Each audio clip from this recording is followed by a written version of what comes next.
a matter of fact, politicians not going to come in this area right now because of the COVID crisis. They don't want to get COVID. Yes, my people, dear, say no, sir, Kema Bennett. I hope all is well. I hope I keep safe from the virus. My people, that one are exclusive. By now, you're supposed to see the video. By now, you're supposed to hear the news. The nurse them gone on strike. My people, remember now, them people have to deal with people who have the virus, you know.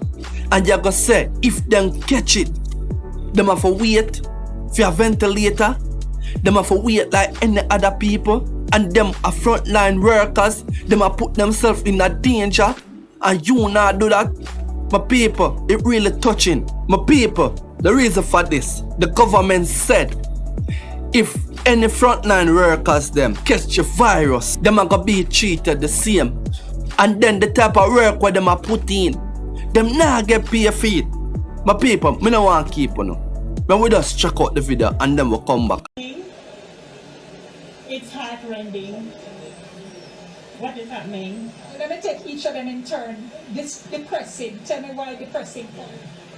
I mean, because based on what is happening with the whole virus and see people dying, I mean, every day, you're seeing people dying every day from this virus. It's depressing because you're giving help, you're trying to help and ensure that life is being saved, but based on the vast amount of patients, you know, and what is happening, based on the virus, how far it is, some of them, I mean, they pass on. You said overwhelming. The amount of patients that is in the accident and emergency department. Let me start by saying that this is a caring profession.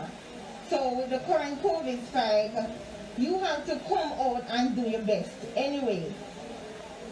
In this profession, when you step in here with the COVID patients alongside the patients that does not have COVID, it is hard because it's a jumbled thing. It's like a graveyard when you come here. Sometimes you don't feel like coming here. With the COVID spike, it is just horrible, meaning it really bad. Really bad. When you're passing a patient and the patient is stopping you to say, "Miss, nurse, help me," you can't stop because you have to go and attend to somebody even more urgent than this patient to come back. And what really hurts me is that it was promised to remove the COVID patients into a field hospital. Something was promised. Something we held on to that it was promised to take care of the patient. It's not even about taking care of us, because the comment that the government has made about the medical team has to wait in line for ventilators just in case they are sick. Or not, I'm not even going to say just in case, because he said if they are ill, they have to wait in line for ventilators. The government should come down on the field himself to take care of a patient. If the politician is coming, you're going to rush to clear the area for the politician to be taken care of. As a matter of fact, politicians not going to come in this area right now because of the COVID crisis. They don't want to get COVID. But the medical team who risk their lives and their families to come here every day, he sits on his high horse and makes that comment. It's depressing. It is discouraging. It's just horrible. And you wonder why the nurses are leaving the country. It's just a horrible, horrible state this place is in. If you look outside, you'll see that the tents are pitched. Why are the tents pitched? For a show? Nothing is happening. The COVID patients are telling here, if you a normal patient come in here, you have to make sure to gear up. And the sad part with A&E here is that, as nurse was saying, they're all mixed up. That we can't even say we're going to separate them because as there's a space, you have to push someone there. Trauma cases, COVID cases mixing up with each other and you can't contain it. It's like a breeding ground, no lie. When you stand at the patient's bedside and you turn around, you can't do a full circle turn around. It's sideways, you have to stand. Because the next person that you're going to medicate or the next person's vitals you're going to be doing is a COVID positive patient. You cannot move to change a gear. Taking care of a healthy patient, you cannot move to change a gear to take care of a positive patient. It's just not possible. That's not possible.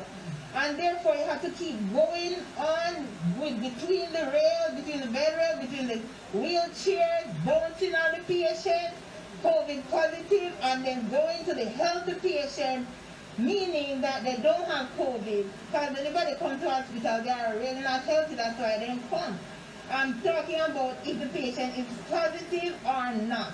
So you have to do patients that are positive, patients that are not positive in the same year, and maybe even you are with the gear that you're on, taking care of the positive patient, you might contaminate the next patient. You said coming in here, sometimes it feels like you're coming into a graveyard. What did you mean? Because patients are dying. If you meet a patient today on a rebreather, maybe tomorrow when you come, patient is dead. Most of the time, next day or next 2 days, the patient is gone. So here at A&E, we have the greatest amount of patients here. We are not like the nurses on the ward where we have like 30 to 40 patients. We have admitted patients who can go on the ward because of no bed space, plus emergencies.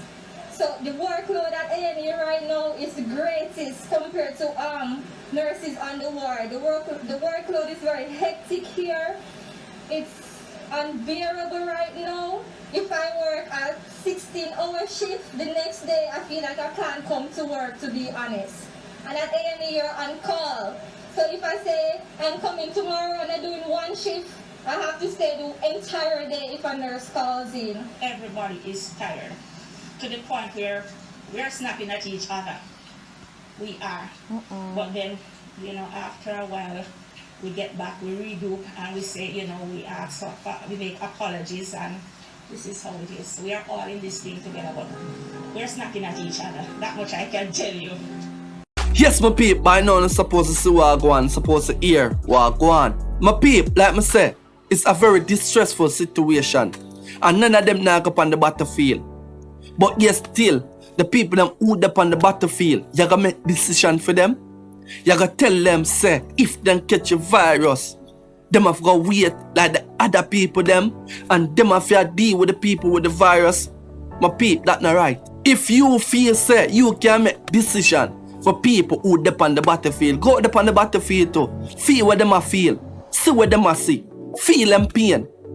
See what them a got through. But stop make decision based off of what you think. Or you think me gonna feel as a person now.